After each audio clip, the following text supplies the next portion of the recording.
cuales viene los pacientes. Tú puedes decir que el paciente viene por un dolor torácico porque es una osteocondritis o un dolor muscular, y lo pueden mandar a su casa y después llega a las 6 horas fallecido porque era un infarto. Entonces, el detalle, lo que le digo es verdad, ¿no? O sea, a veces el médico se confía y semiológicamente piensa que es una osteocondritis cuando el paciente está haciendo un infarto, o viceversa. Al paciente le ingresan porque dicen, no, este es un infarto y al final es una osteocondritis, nada más. ¿Y cuándo pasa eso? Cuando semiológicamente no tienes muy claro los signos y síntomas que tienes que entrevistar. Entonces, cuando uno viene por un problema respiratorio, puede venir, a ver, el paciente va a venir y le va a decir, doctor, me duele el pecho, no puedo respirar, me falta el aire. Entonces, tú agarras, tú escuchas los pulmones que están limpios, ¿ya? No escuchas nada. Vas, le tomas la temperatura en 38 grados centígrados. Ves la garganta y está con abridas confusas. Y el paciente dice, no puedo respirar, siento que me falta el aire. Listo. Dos cosas. O las salidas son demasiado grandes que están tapando el orificio que pueda respirar, o dos, el paciente es muy ansioso porque tiene fiebre. Por ejemplo. Pero muchos dicen, no, el paciente debe tener algo más debe estar sucediendo con el paciente, y empiezan a hacer una semiología un poco muy clara. Entonces, para que ustedes recuerden que la caja torácica es importante ser examinada adecuadamente. Entonces, por tal motivo, la causa del motivo de los pacientes por la parte respiratoria, aparte de la dificultad respiratoria, son los dolores de pecho, asociados a tos o malestar. Y recuerden que el pecho no solamente es pulmón y corazón. Recuerden que también tiene masa muscular o tiene sistema osteoarticular. ¿Ya? Eso para que lo recuerden muy bien.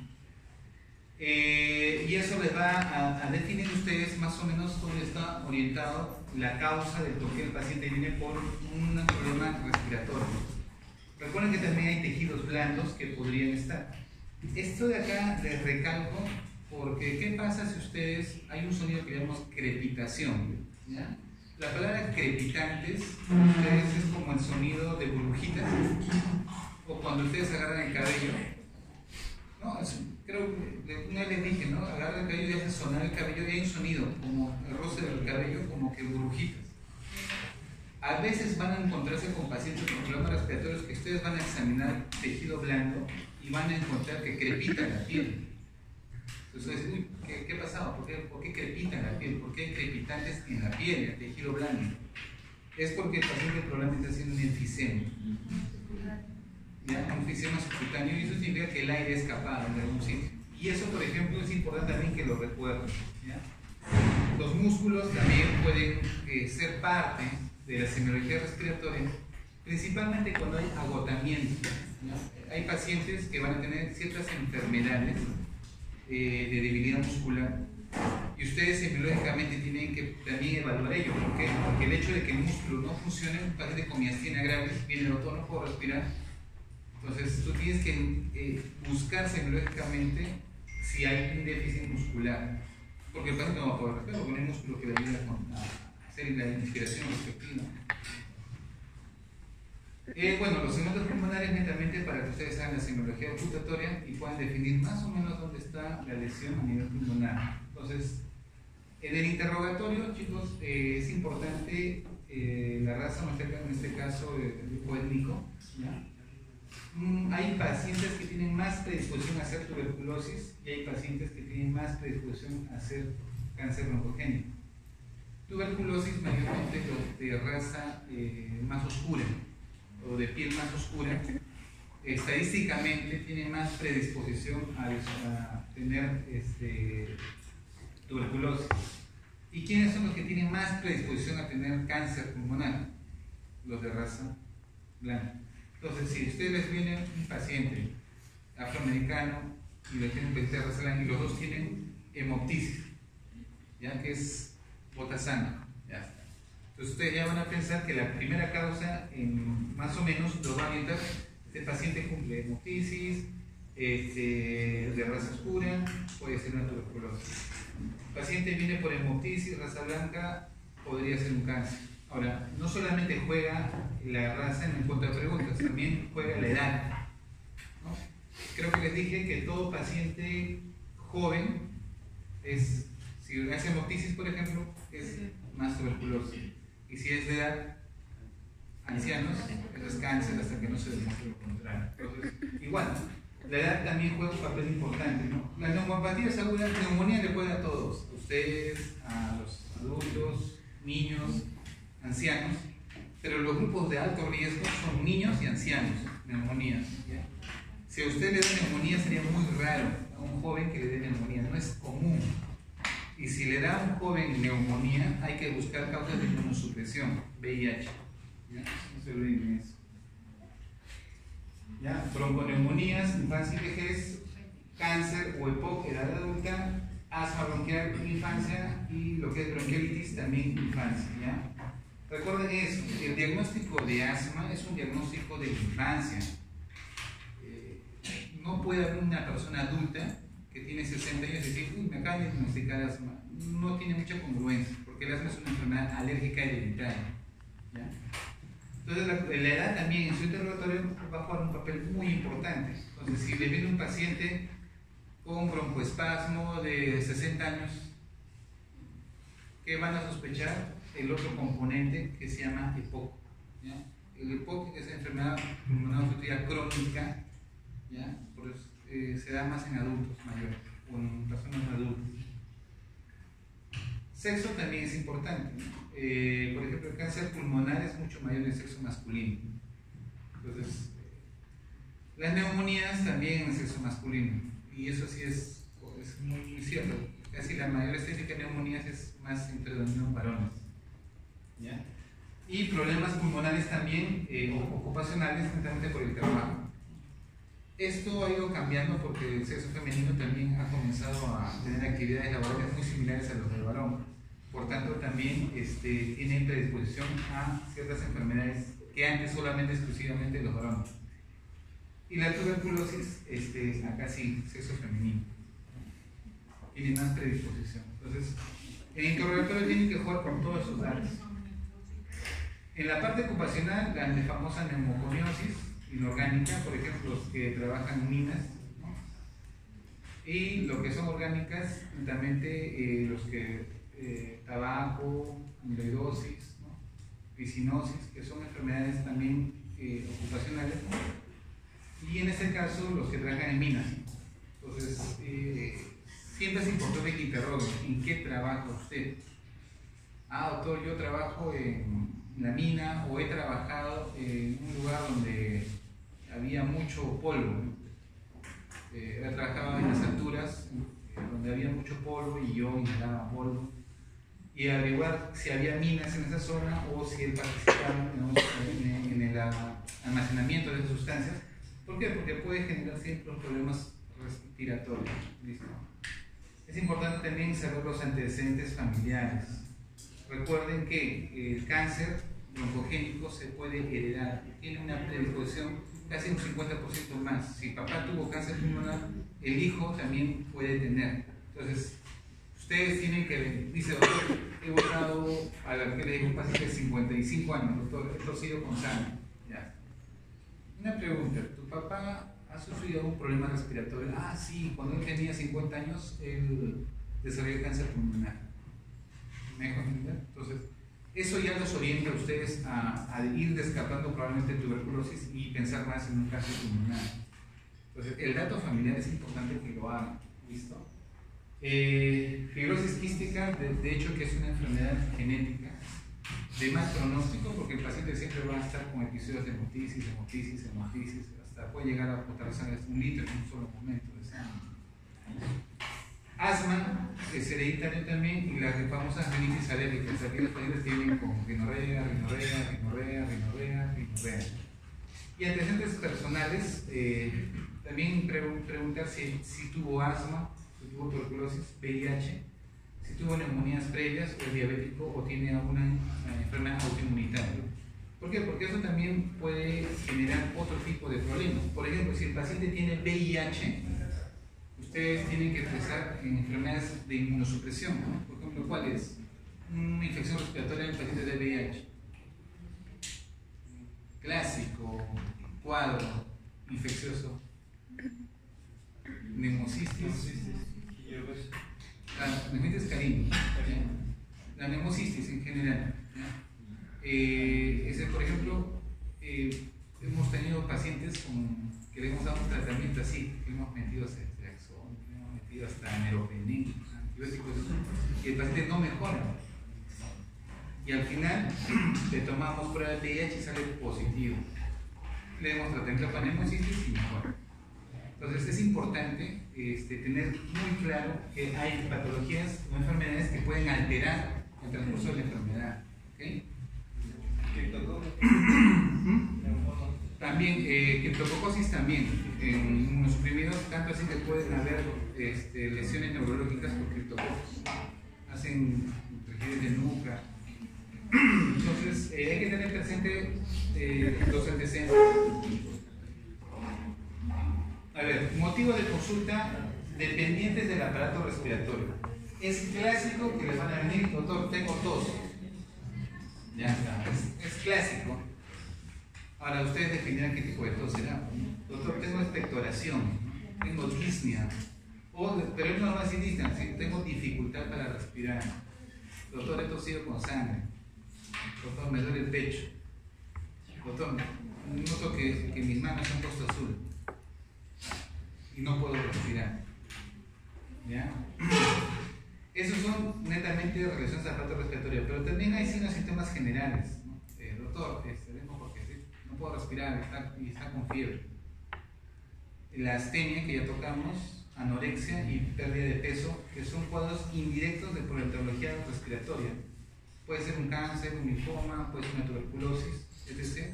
Que el paciente no te viene exactamente porque está tosiendo. Hemos tenido casos de pacientes que no tienen tos, pero sí bajan de peso y cuando le hacemos el estudio radiográfico tienen tuberculosis. Entonces, hay pacientes que van a salir del esquema. Dice, doctor, pero si no estoy tosiendo, ¿por qué tengo tuberculosis? Bueno, no siempre el paciente va a tener la clínica completa y eso vayan acostumbrando. No siempre van a encontrar el paquete completo. ¿Ya? Entonces, a veces solamente le dice, bien, doctor, he bajado de peso. Punto. Le toma su radiografía pulmonar y ahí encuentras una imagen sugestiva de tuberculosis. Entonces vamos por la tos, ¿ya? La tos es un proceso, mecanismo de defensa, en el cual el organismo trata de botar algo que irrita la mucosa de las vías respiratorias, en este caso de los bronquios principalmente, o de la vía de la tráquea o de la garganta, algo irritativo. Entonces es donde tú haces una inspiración profunda y haces una expiración forzada con la glotis, ¿no? Cierras la glotis y de repente un solo golpe botas todo, ¿ya? Y apertura brusca y expulsión. Hay uno que le llaman la voz de perro guardián o la tos perruna, ¿ya? Van a escuchar eso mayormente en los niños, ¿ya? La tos perruna. ¿Nunca han escuchado una tos que parece como si se nadando?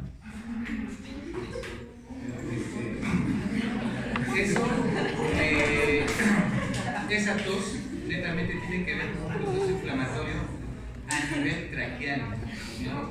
Laringotraqueal. Por eso es que ustedes van a ver el famoso, acostumbre esta palabra, el famoso me llama, en niños, que es una inflamación laringotraqueal. Como es una inflamación laringotraqueal, se genera un sonido como un tubo tipo ladrido. Y ese sonido le llaman como de perro guardián o tos perruna. ¿Ya acuerdas esa palabrita? ¿Ya? Y bueno, el síntoma consonante en patología respiratoria es la tos. O sea, si tiene tos, de hecho que hay algo que tiene en la vía respiratoria. O sea, no tendría sentido que tenga tos y no tenga nada en la vía respiratoria. Entonces es un signo muy importante, un síntoma muy importante que tienen que tener. La tos sigue un acto reflejo, eso siempre recuerden, ¿no? La mucosa respiratoria puede generar este acto reflejo. Lesiones de pleura, el conducto auditivo externo del oído también podría generar por irritación y te puede producir irritación faríngea. Y otros síntomas de tórax también, ¿ya? Estímulos inflamatorios, mecánicos, químicos y psicógenos. ¿No les ha pasado a veces que están comiendo y de repente quieren hablar y se atoran? y hacen un mecanismo de tos. ¿Por qué? Porque justamente han irritado la mucosa y por el peligro de que la comida ingrese a mi vía respiratoria, tu organismo genera un mecanismo de tos. Y toses hasta que esa irritación pasa y calma la tos. Entonces todo efecto mecánico, inflamatorio, químico puede generar tos. Al que no solamente tos, es problema también pulmonar. La gente dice, oh, tengo tos, debo tener tuberculosis. O de repente el paciente tiene reflujo gastroesofágico. O sea, son aquellos pacientes que están durmiendo y regurgitan durante la noche, les irrita la garganta y comienzan a toser. Y no es que tengan un problema pulmonar, solamente que tienen un problema gástrico. Entonces hemos tenido pacientes que tienen tos, radiografía, tomografía, todo, de repente por ahí algo, y al final es un reflujo, le das un omeprazol y pasa la tos. ¿Me dejo entender? Entonces es importante en semiología que la tos es un signo cardinal, pero tienen que buscar sus acompañantes. ¿Listo? Clasificación: la tosferina o la quintosa es una tos que normalmente daban lo que eran pequeños niños. El coqueluche también son dos características también muy parecidas a la tos perruna, pero un poco más como si fuesen convulsiones. Es como que tos y comienza a convulsionar el paciente. Pero no es que convulsiones, sino es como que hay una hipercontractilidad muscular y el paciente tose, le vienen como unos ataques de tos y no para. Y a veces te asusta porque el paciente no puede respirar, le viene un ataque de tos seguidos. Entonces, esto normalmente yo sí tuve la oportunidad de ver 2 casos en pediatría de coqueluche.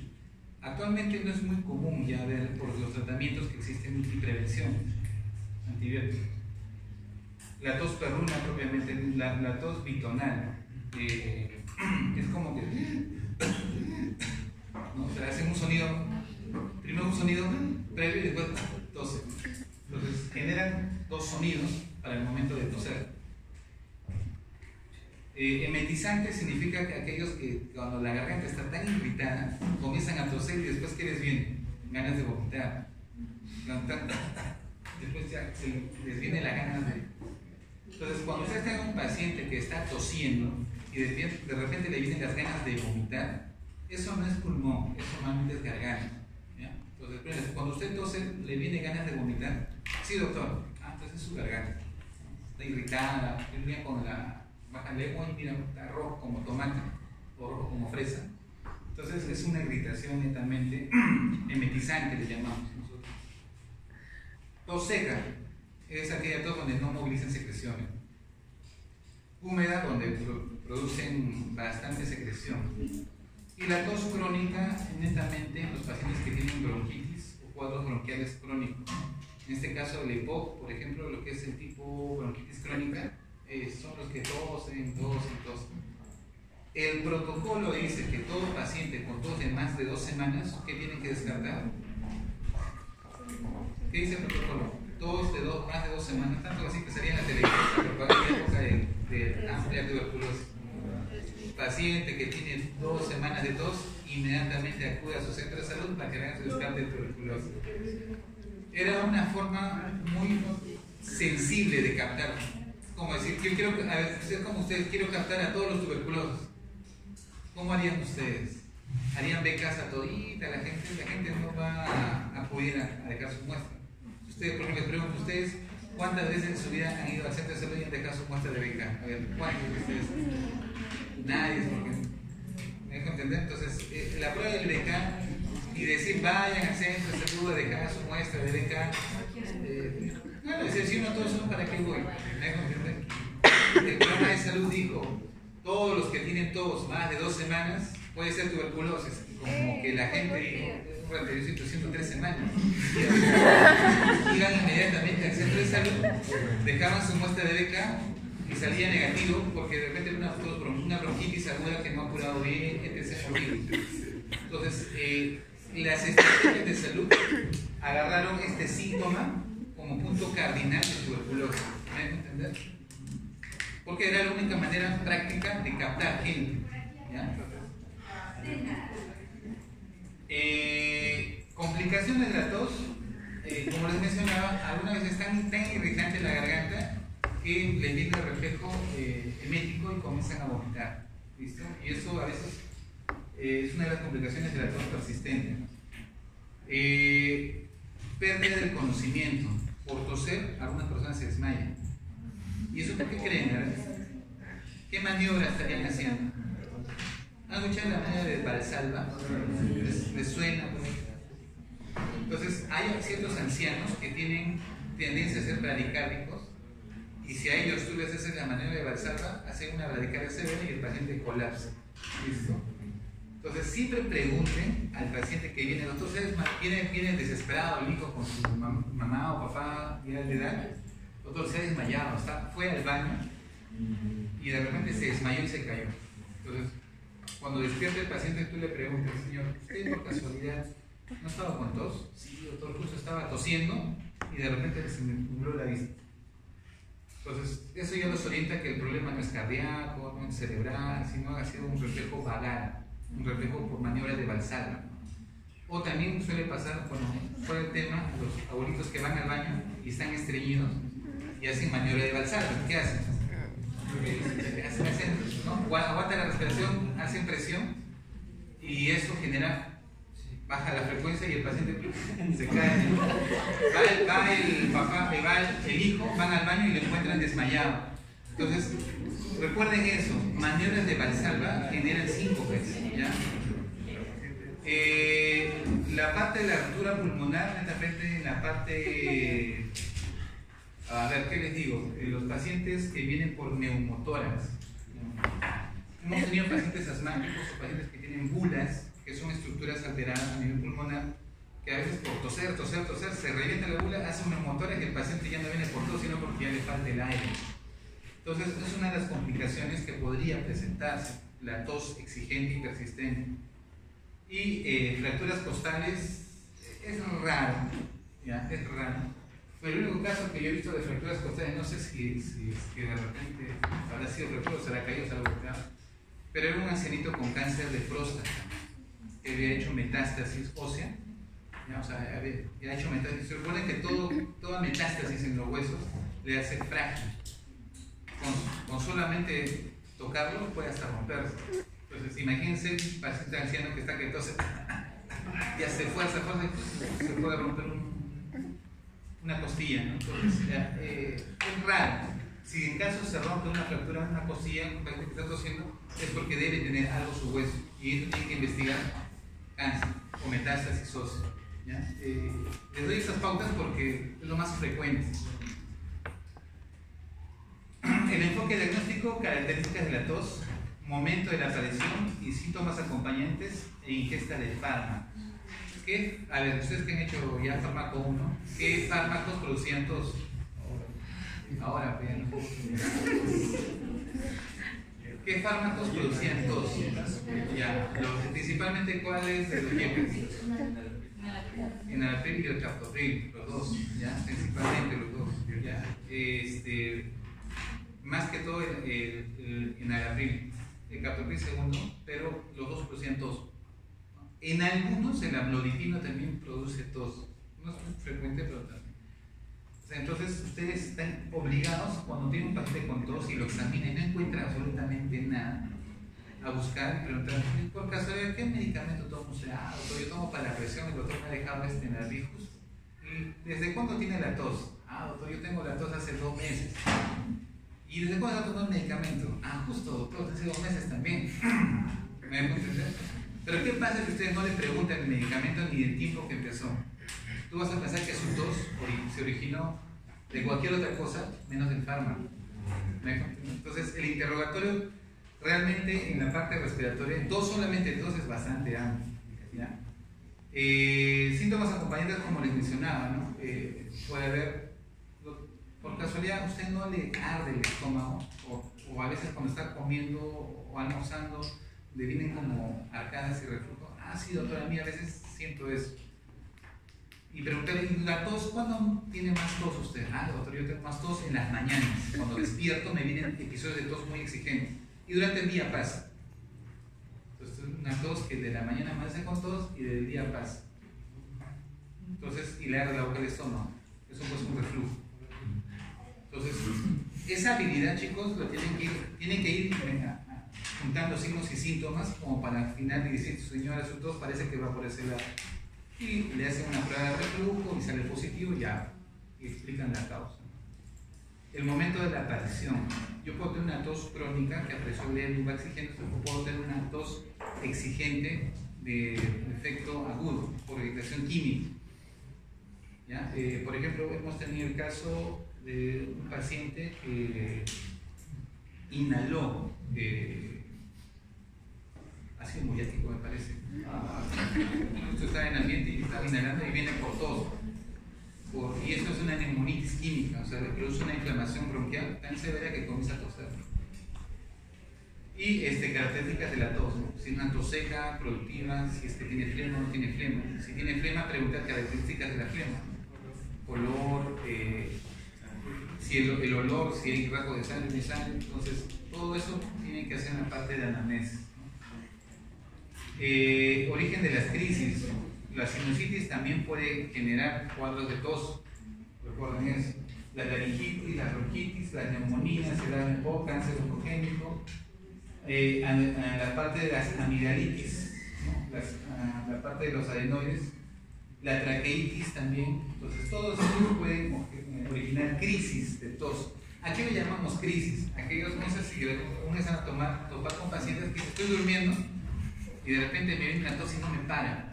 Toso, tengo que aguantar la respiración, tomar agua y se pasa. Y me da miedo porque estas crisis me vienen en cada momento. Y es así, en forma sorpresiva.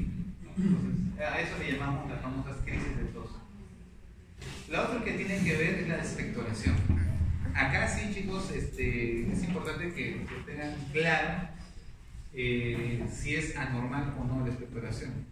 No toda expectoración verdosa requiere antibióticos, por si acaso, yo lo voy avisando. Todos los pacientes van a ir, doctor, mi expectoración es verdosa, ¿qué antibiótico me va a dejar? No siempre es así, por si acaso.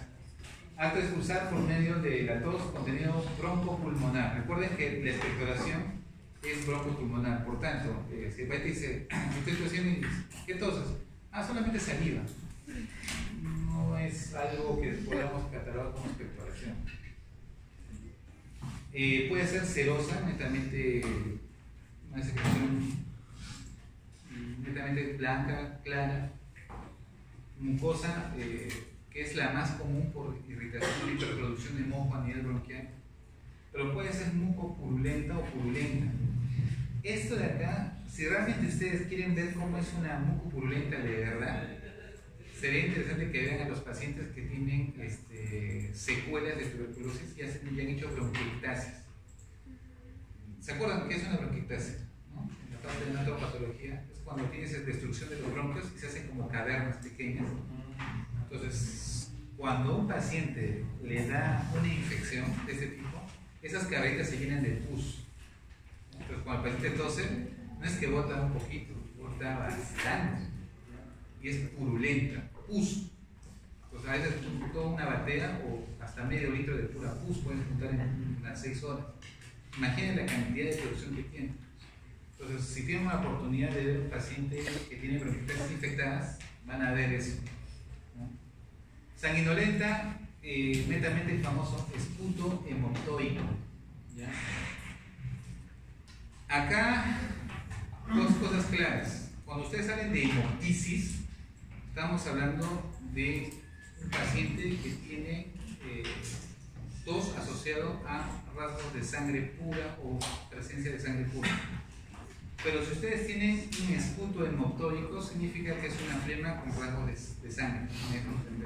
La hemoptisis ya viene a ser el acto masivo, principalmente. Entonces, cuando ustedes quieran describir en su historia clínica y ponen paciente acude por hemoptisis, ¿qué significa? ¿Qué le están dando a entender ustedes? Que este paciente ha venido y está botando sangre. Y si ustedes ponen paciente que acude con esputo hemoptóico, lo que me está diciendo es que bota flema, pero que está con rasgos de sangre. ¿Listo? Entonces, para en su historia clínica, tenganlo presente cuando van a escribir. Puede ser blanco o amarillo, normalmente las bronquitis. ¿Por qué? Porque netamente es producción de moco. ¿Ya? Recuerden eso, las bronquitis producen moco. Amarillo verdoso, netamente en las bronquitis crónicas. Y puede haber casos de que el paciente tenga tuberculosis o neumonía y pueda tener un esputo amarillo verdoso. Color cenizo, neoplomizo, lo que es abscesos, plomizo blanquecino, verdoso, abscesos. Rojo rutilante, netamente enfermedades, edema agudo de pulmón, por ejemplo, le llamamos otro nombre, asalmonelado, como rojo de salmón, asalmonelado, van a escuchar esa parte, esa palabra.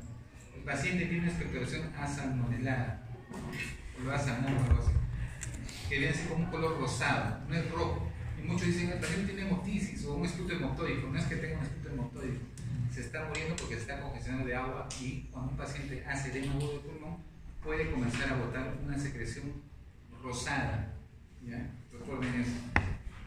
O rojo rutilante. Color ladrillo, neumonía, herrumbroso, edema pulmonar también.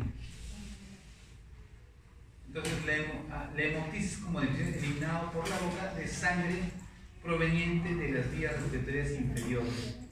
Sangre rutilante espumosa o sensación de ese carraspeo, ¿no? Entonces, ¿qué significa eso? Que hemos tenido casos de pacientes que netamente han hecho sangre rutilante espumosa, es decir, botan flema, pero no es sangre viva, ¿ya? Es una flema con rasgos espumosos. Se supone que van a tener pacientes que a veces hacen lo siguiente: tienen hemoptisis y se degluten la. ¿Me dejo entender? Tienen hemoptisis y se degluten la sangre por vergüenza a que alguien los vea que están botando sangre, y de repente comienzan a tener vómitos por la irritación de la sangre y vomitan. Y dice, doctor, he vomitado sangre. Y en realidad el origen no era digestivo, sino el origen era respiratorio. Pero todos, como botó sangre o con vómito, ¿qué dicen? Hemorragia digestiva. Y se hace el protocolo de hemorragia digestiva. Hacen todo eso y no encuentran absolutamente nada. Tomas una radiografía pulmonar y es una tuberculosis. ¿Me dejan entender? Entonces es importante que ustedes pregunten las características de las secreciones que va a botar. Si ustedes ven que lo que está botando el paciente, aparte de eso, es con rasgos espumosos, eso es respiratorio hasta que no se lo controla. Clasificación puede ser mínima o leve hasta 250 mililitros. ¿Ya? Entonces, si tienen un paciente con hemoptisis, menos de 250 mililitros en un día, bueno, es una hemoptisis leve. Moderada, entre 250 a medio litro. Listo. Grave, si tiene entre 500 a 600, y fulminante o masiva más de 600. El caso yo más grave que he tenido ha sido una hemoptisis donde el paciente botó en una hora 2 litros de sangre. Entonces van a toparse con este tipo de pacientes. ¿Qué se hace en esos casos? Darle medicamentos que puedan mejorar la población, pero si no mejoran, el paciente fallece. ¿Por qué? Porque no tienes cómo le taparías el pulmón, cómo meterías algo. En hospitales nivel 4 hay unos aparatos que tú como que intubas. Entonces un tubo va a un bronquio y el otro tubo va al otro bronquio.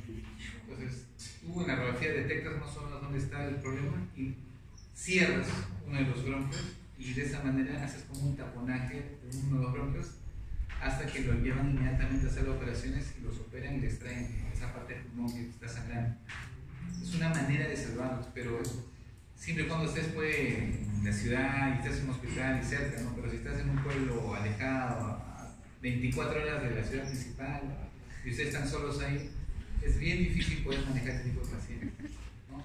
Entonces, depende mucho de las condiciones. Pero recuerden, el fulminante es más, yo lo catalogo que ya bastante grave, más de medio litro. Si el paciente bota más de medio litro, es severo ese cuadro de hemoptisis. ¿Okay? Diagnóstico diferencial, hematemesis. ¿Por qué les digo eso? Porque la gente deglute, ¿ya? Entonces, o a veces el paciente dice, he botado sangre, pero de repente vomitó y el paciente ni siquiera se acuerda. Entonces, confunde.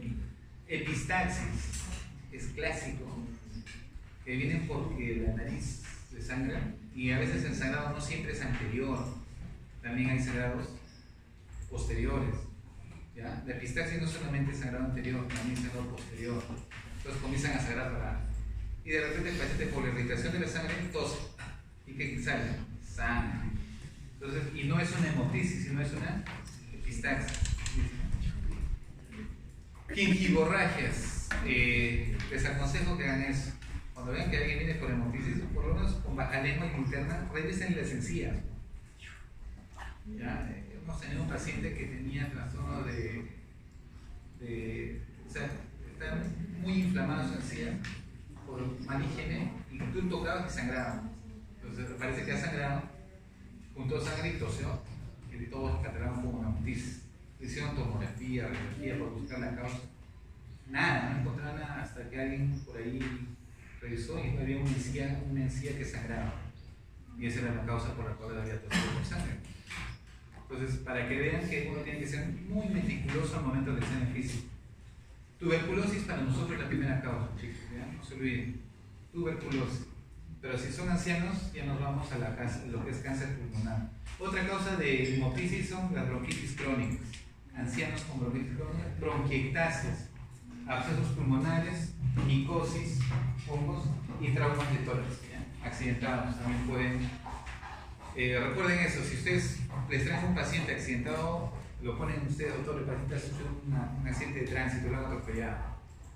De repente el paciente está hablando con ustedes y bota sangre, eso es ruptura pulmonar. Y hay que actuar inmediatamente con el cirujano cardiovascular o el cirujano de tórax, porque ese paciente, si sigue sangrando, puede fallecer. Disnea, respiración difícil, la sensación de sed de aire, es como que la sensación imperiosa de querer respirar y de no compensación. Es decir, tú normalmente, por ejemplo, si te vas a correr te vas a fatigar o tienes agitación, ¿no? Vamos a correr y te agitas, reposas y tu organismo recupera la funcionalidad normal y pasa el efecto de agitación. Pero en la disnea no es así. La disnea no se recupera, al contrario, tiende a incrementarse la sensación de falta de aire, ¿ya? Es la conciencia de la necesidad de aumentar el esfuerzo respiratorio y la percepción de un trabajo respiratorio aumentado, ¿ya? Entonces el paciente, a pesar que está sentado tranquilo, dice quiero que pase, quiero tranquilizarme, no puede, ¿ya? La disnea no permite sola, la disnea siempre se hace permanente. Las causas respiratorias primarias, EPOC, ¿ya? Recuerden el EPOC, enfermedades intersticiales, el famoso EPIT, neumonías y atelectasia. Causas respiratorias secundarias, tromboembolismo pulmonar. Esto de acá, normalmente, la primera causa de tromboembolismo pulmonar que yo he visto ha sido iatrogénica. Ustedes van a encontrarse pacientes que les ponen catéter venoso central, ¿no? Entonces, qué chévere, vamos a poner un catéter, ¿no? Ya está, se cerró el paciente, ahora retira el catéter.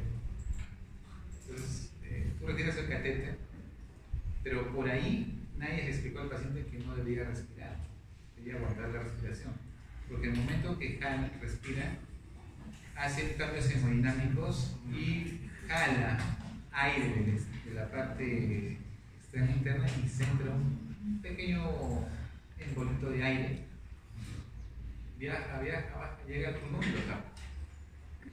Y el paciente es curioso, empieza a toser y comienza a tener una disnea y se pone azul y entran a ventilación mecánica. Entonces, estos pacientes normalmente son secundarios a un proceso o un procedimiento. O si el paciente tiene, recuerden, si un paciente le viene con signos de tromboembolia pulmonar, revisen en las piernas, porque puede ser una trombosis venosa profunda, ¿ya? Un coágulo se ha desprendido, ha viajado y ha llegado al pulmón y el paciente empezó a tener dificultades respiratorias. El otro dato que tienen que asociar aquí son pacientes que han viajado. Doctor, lo estamos trayendo del terminal. ¿Del terminal? ¿Qué ha pasado? No, que estábamos ahí viajando y de repente bajamos del carro y comenzó a toser y no puede respirar. Pero antes de todo el viaje ha estado tranquilo el paciente, pero le bajamos del carro y no pudo respirar. ¿Qué creen que pasó? Son pacientes que han hecho viajes largos, están sentados, hay éxtasis venosa, y de repente, en el momento que se han parado, han formado de repente un pequeño trombo, viajó el trombo, llegó al pulmón, y es porque cuando bajan del carro les vienen la tos y dificultad para respirar. Entonces, viajes prolongados es clásico. Vienen al respiratorio, es cuando viene el paciente y dice: ¿de dónde lo estás trayendo? Del terminal o de la empresa de transporte tal. ¿Y de dónde vienes? Hemos viajado 12 horas y viene por tos y dificultad respiratoria de inicio brusco. ¿Qué van a pensar ustedes? Una tromboembolia pulmonar. ¿Listo? Les doy esos tips porque realmente más o menos eso es lo que se van a enfrentar. Linfagitis carcinomatosa también, pero honestamente eso ya va asociado a problemas neoplásicos. Derrame pleural, eso sí también tenganlo presente. Hay jóvenes que van a venir porque jóvenes, doctor, me duele el tórax, el lado derecho, como hincones, y estos últimos días no puedo respirar, me agito más rápido. Jóvenes. ¿Por qué les digo eso? Porque acá en esta zona de Vitarde tenemos muchos jóvenes que vienen por tuberculosis pleural, no pulmonar, tuberculosis pleural, y son jóvenes de 17, 18, 20, 25 años que vienen porque no pueden respirar, le toman la radiografía pulmonar y tienen un derrame, y eso causa disnea. Cifoescoliosis, alteración de la estructura de la columna que también puede generar ello. Causas cardíacas: insuficiencia ventricular izquierda, estenosis mitral, pericarditis congestiva, derrame pericárdico, taponamiento cardíaco, ¿no? Y tromboembolia pulmonar también entran de lo que son las causas cardíacas de causas que pueden causar disnea. Causas neurológicas o psíquicas: netamente hemorragia cerebral, meningitis, tumores cerebrales, síndrome de hiperventilación y lo que se llama la disnea suspirosa. Aquellos pacientes que tienen ansiedad, son ansiosos, que viene: doctor, no puedo respirar. ¿Saben cómo pueden detectar un paciente que viene por disnea y es ansiedad? Hay un dato bien. Los pacientes que vienen por disnea y por ansiedad vienen con un signo que se llama el síndrome de hiperventilación también, y hacen signos de hipocalcemia y hacen contracturas de miembros inferiores. Entonces van a notar que el paciente viene así, van a ver sus manos y van a ver que vienen así, como si fuese una contractura, así como una mini tetania, algo así, ¿no? Cuando un episótono de dedos, digamos, ¿ya? Entonces vienen así: doctor, no puedo respirar. Y ustedes vean sus manos y vean que sus manos están así. Eso es ansiedad. ¿Por qué? Porque es un paciente que está hiperventilando. Escuchen los pulmones. Entonces le ponen su bolsita nomás porque están haciendo una alcalosis metabólica, alcalosis respiratoria. Pues la idea es revertir eso, le ponen su bolsita para que sigan generando su CO2 y se mejore. Y lo curioso es que pasa, y sobre todo mejora la disnea y sus manos se normalizan. Entonces ese dato les doy porque nos van a sorprender en emergencia a muchos pacientes. ¿Ya? Causas metabólicas: acidosis metabólica, fiebre también, insuficiencia hepática, y la altura y la hipoxemia también causa de disnea los que viajan a altura. ¿Ya? Creo que ha habido compañeros de ustedes que han ido hay un CUMIS, creo que hicieron, una salida, que no lograron llegar bien a los lugares de altura. Hicieron disnea, dificultad para respirar. Criterios clínicos: disnea de esfuerzo. Esta palabra, chicos, disnea de esfuerzo, tiene que ver mayormente con enfermedades crónicas o de avance progresivo. ¿Listo? La línea de reposo vendría a ser la línea que le sigue a la línea de esfuerzo. ¿Por qué? Porque el paciente de repente le va a decir: doctor, yo caminaba muy bien de aquí hasta mi casa, que son 10 cuadras, pero ahora camino, pero cada 5 cuadras o cada 3 cuadras tengo que descansar un rato porque me agito, me falta el aire. Pasa una semana y ahora ¿qué ha pasado, doctor? Cada cuadra tengo que parar un rato. Camino una cuadra y tengo que parar. Camino otra cuadra y tengo que parar.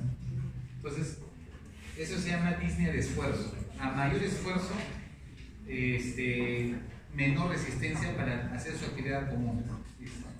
Y línea de reposo significa que ya, a pesar de que no se mueva, ya tiene dificultad para respirar. ¿Listo? Y eso es permanente. Y acá entramos lo que se llama la apnea. ¿Recuerdan este signo? Aquel paciente que no puede estar echado en decúbito, sino tiene que estar sentado. Primera causa, insuficiencia cardíaca o edema agudo de pulmón. ¿Ya?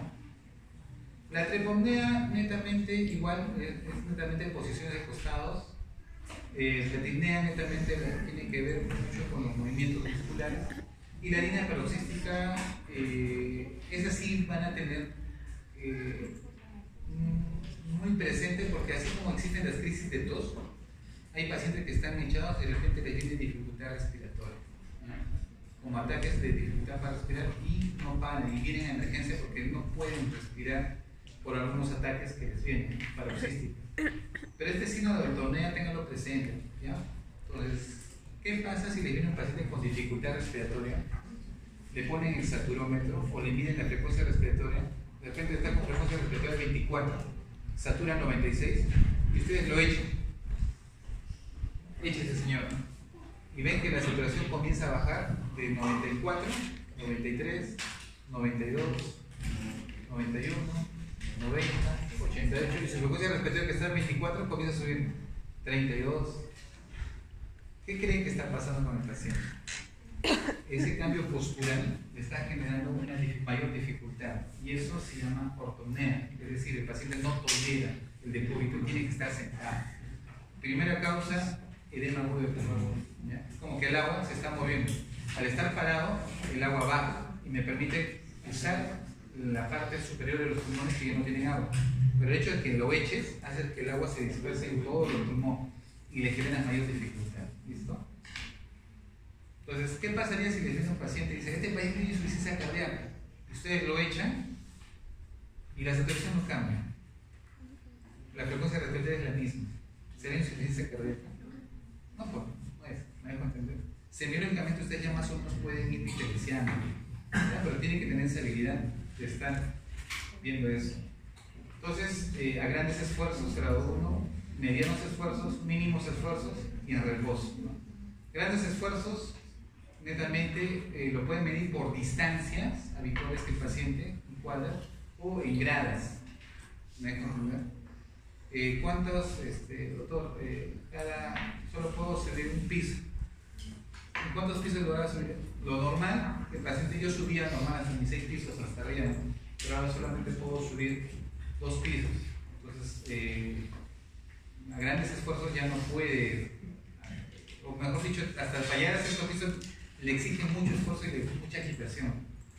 Medianos esfuerzos quiere decir que sube una grada a 2 gradas, a 2 pisos. De repente, en mínimos esfuerzos solamente alcanza a subir un par de gradas y en reposo porque ya, a pesar de no hacer nada de esfuerzo, el paciente tiene disnea. Vamos avanzando rápido lo que es dolor torácico, chicos. Acá sí, chicos, tenemos muy presente lo siguiente. Todo dolor torácico están obligados casi en su medida a tomar un EKG. ¿Ya? ¿Por qué les digo esto? Porque el dolor torácico es traicionero. ¿Ya? Es muy traicionero. Tú puedes pensar que es un problema muscular y de repente se está infartando. ¿Ya? Entonces, con el EKG van a tener la oportunidad muy rápida y práctica de diferenciar si es un infarto o no para poder avanzar con este paciente. Pero el dolor torácico semiológicamente también podrían diferenciarlo. ¿Listo? Dolor somático, y hay 3 tipos, ¿no? 1, local, donde radica la causa de la injuria no irradiada. Irradiado o transmitido por compromiso de raíz nerviosa, con proceso inflamatorio, tóxicos o compresión, las famosas neuralgias, o dolor referido se proyecta a distancia de la zona estimular. ¿Qué significa? Ustedes, por ejemplo, si yo tengo un paciente que se ha caído, que se ha golpeado el tórax y viene por dificultad respiratoria, no porque su pulmón esté mal, sino porque él siente que cuando respira más hondo, le duele la zona que se ha hecho una fisura o una lesión del hueso. Entonces, van a haber pacientes que vienen así: yo no puedo respirar, ¿qué ha pasado? Me he golpeado. Tocas y le duele. Hay un punto localizado de dolor. Y el paciente no respira profundo porque tiene miedo que le duela. ¿Ya? Entonces, y no se irradia, solamente está ahí. ¿Listo? irradiado, transmitido normalmente las famosas neuralgias. Un ejemplo típico de dolor torácico por neuralgia es el herpes. ¿Ya? El paciente dice, doctor, me duele. A ver, y de dolor saca, no solamente está acá, viene por acá y se va toda la espalda. Entonces, es un dolor que tiene un tramo, un recorrido, se irradia. Y dolor referido a grandes distancias es clásico lo siguiente. Hemos tenido un paciente que le dolía el hombro, ¿ya? El hombro le dolía, y cuando hicimos el estudio radiográfico tenía un cáncer pulmonar irradiado más o menos, o localizado en la base, casi por el diafragma, donde está el nervio frénico. Nervio frénico que supuestamente también tiene cierta sensibilidad y conexión con ciertos estímulos a nivel somático. Entonces era un dolor localizado en la parte torácica que irradiaba un cuadro neoplásico. Entonces hay dolores que se llaman referidos, o sea, el dolor está acá, tú lo palpas, pero me duele, doctor, pero tú le palpas, changas, haces todas las maneras que ustedes quieren hacer, pero no encuentro nada, no encuentro inflamación articular, pero me duele, doctor. Entonces ya te llama la atención, ¿no? O sea, ¿cómo le puede doler si no hay puntos dolorosos? Entonces puede ser que sea un dolor referido, es decir, el dolor viene de otra zona, ¿me entiendes? Y esos son los famosos dolores sordos, ¿no? Que no tienen, el origen del dolor viene de otra zona, pero que se transmite en otra estructura anatómica donde no hay la alteración anatómica. Entonces, estructuras dolorosas, tórax, pleura, corazón, grandes vasos, tráquea, esófago, ¿ya? Dolor torácico intenso, sensación de disconfort y opresión puede ser. Características de dolor, localización, duración, netamente el carácter, factores que lo agravan o alivian. Pregunten muy bien, por ejemplo, localización, ¿dónde se localiza el dolor, doctor? El dolor se localiza acá. Listo, muy bien. Señale con un punto de su dedo dónde está. No puedo señalar porque me duele todo. Entonces señale con la palma de su mano dónde le duele. Acá. Ellos siempre señalan. Cuando el paciente dónde te duele y agarra solamente un dedo para señalar, acá en este punto, acá, justo aquí donde me estoy tocando, me duele. Eso no es cardíaco, eso es más muscular. Pero si el paciente dice, me duele acá, y se comienza a tocar varias partes, ¿dónde te duele? Con la palma me duele todo esto. Que hace este movimiento, significa que es un dolor netamente retroesternal y eso puede ser cardíaco. Pero si el paciente agarra con su dedito, acá, doctor, toca, cuando me estoy tocando ahí me duele. Eso ya no es cardíaco, localiza el dolor en un punto. Duración. ¿Cuánto tiempo estás con tu dolor? Doctor, ya hace 2 semanas que me duele. ¿Será cardíaco eso o no? Ya va alejando. Doctor, hace 1 hora que me ha empezado a doler aquí y siento que es un dolor, no lo puedo localizar porque siento que me aprieta el pecho y me duele.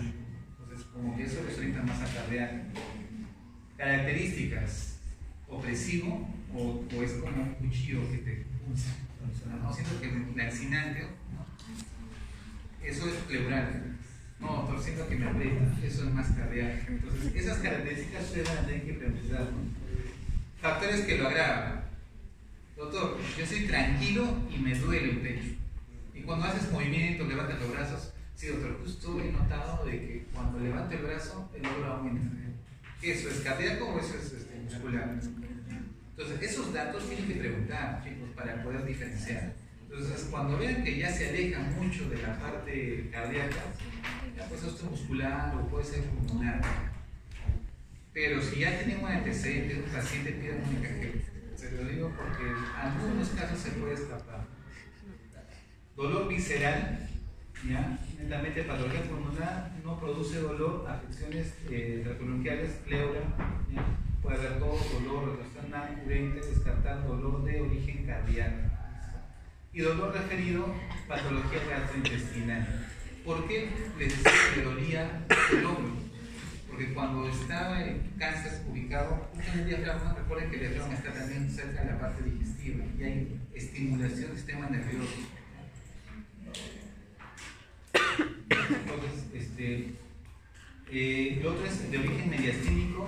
tipo retroesternal, dolor sordo. El dolor sordo es como que me duele acá, doctor, pero pareciese que me duele acá.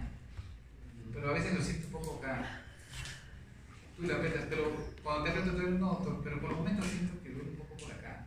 ¿Sabes? Pero es un dolor, no lo puedo describir, es un dolor muy suave, pero que fastidia. Entonces no lo define muy bien, no se localiza muy bien. Es un dolor sordo. Y eso puede deberse a cuadros neoplásicos en ancianos, problemas vasculares o inflamatorios. Si el dolor es agudo, esto tienen que recordarlo. O sea, ¿por qué les pongo acá neoplasias? Porque no es un dolor definido, no es una estructura que poco a poco va alterándose. Son dolores que no los puedes localizar. Entonces hay que pensar mucho en neoplasias en este caso, problemas vasculares o inflamatorios. Si es agudo, el dolor tiene que pensar en un aneurisma. Por ejemplo, ustedes sentados acá, estamos en la clase, de repente así, ¿ya? Agarra y grita, como si alguien tuviese metido un cuchillo, y gritas de dolor.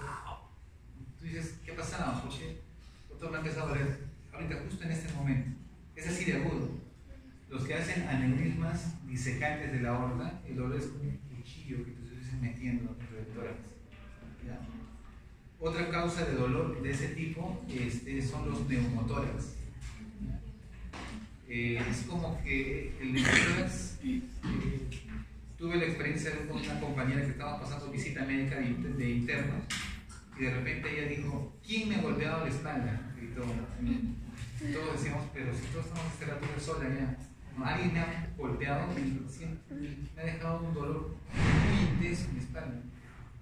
Nadie se está, es que haya hecho un neumotórax, con un dolor accidente de tipo golpe. ¿Y qué pasó? Que uno de los pulmones colapsó. Tuvo que poner su tubo y se quedó hospitalizada. Era nuestra paciente.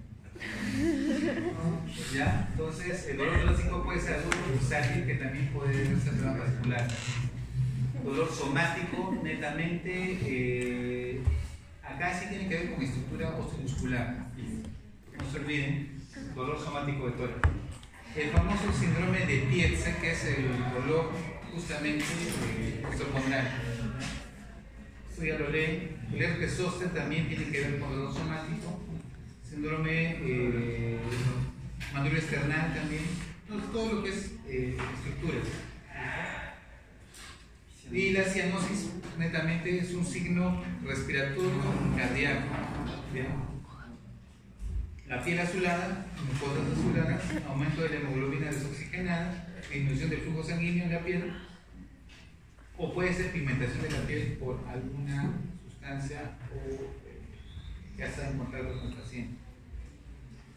¿Ya? Entonces, disminución del flujo sanguíneo, gasto cardíaco disminuido, obstrucción arterial, hipotensión arterial, vasoconstricción periférica, puede ser una reacción anafiláctica, puede ser un paciente que sea un infarto y hecho insuficiencia cardíaca.